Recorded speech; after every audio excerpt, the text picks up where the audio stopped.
China is not afraid of the United States after hiking tariffs on American imports to 125% starting on Saturday. This comes as China has already put limits on imports from Hollywood. President Trump still hopeful Beijing will come to the table for a deal, even after pushing China's tariffs to 145%.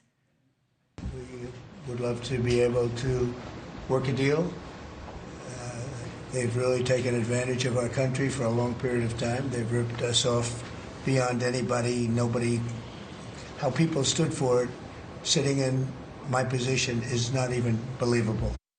Well, as you're just wiping the sleep out of your eyes, come look at your screen. Here's where futures stand this morning. The market's taking a dive Thursday as the U.S. and China wait for the other to make the first move.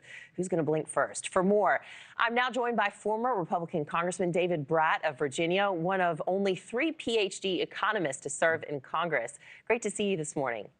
Hey, thanks for having me on, Anna. If we can, let's go ahead and start with China. 145% tariffs are now on the country.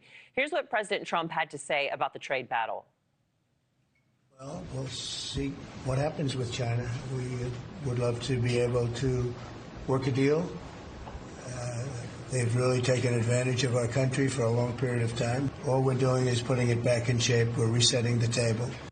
Do you see a deal in the future? Are we just going to see tariffs keep rising? How much longer can this tit for tat continue?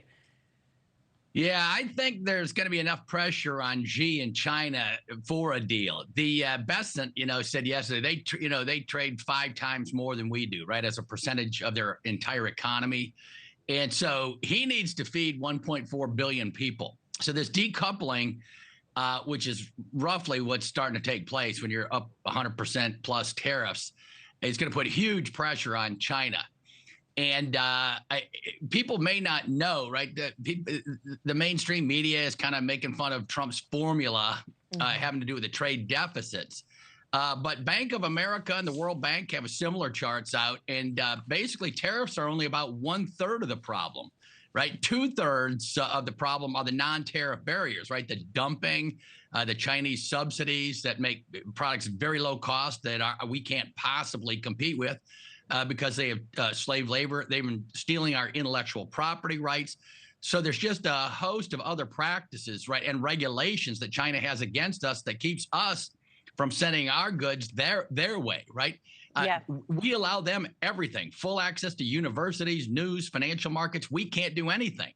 And so reciprocity is kind of a key word there. But things may be changing. Yeah, you're right. We all know China does not play by the rules. So much of what we buy, though, is from China. You can see here, we'll take a look at this, what they're sending to the United States. We've got smartphones, our laptops, batteries, toys, and more. How will all of this impact everyday Americans? We also have the CEO of Moody's saying the numbers could start looking really bad by the summer.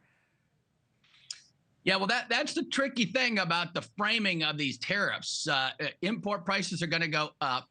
Markets work. People can shift and substitute toward other goods. There'll be some immediate shifting and a little bit of pain.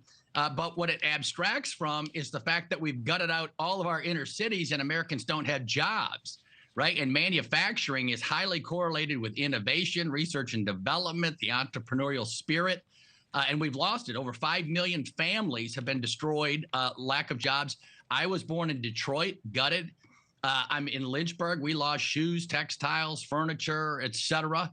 And that's the missing part of the story. Not enough charts on what's the damage done to people who don't even have jobs to buy any goods. Yeah, and look, you get on Amazon or you go to your local store and you may not see any impact right now.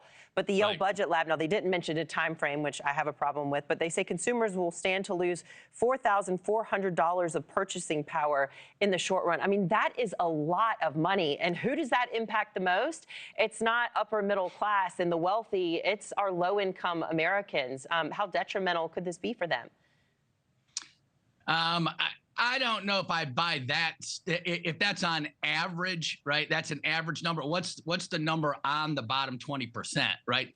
The top 10% of the wealthy in the country own 90% of the stock market, et cetera. And so there will be an impact on the cheaper consumer goods. There's no doubt about that. But I think those people would rather have high-paying jobs where they can buy goods, and that's what we're missing. Productivity in this country has been down for 70 years. Why is that? because we lost manufacturing. Thanks for watching, everybody. Go to joinnn.com to find NewsNation on your television provider. Also, don't forget to click that red subscribe button below to get more of NewsNation's fact-driven, unbiased coverage.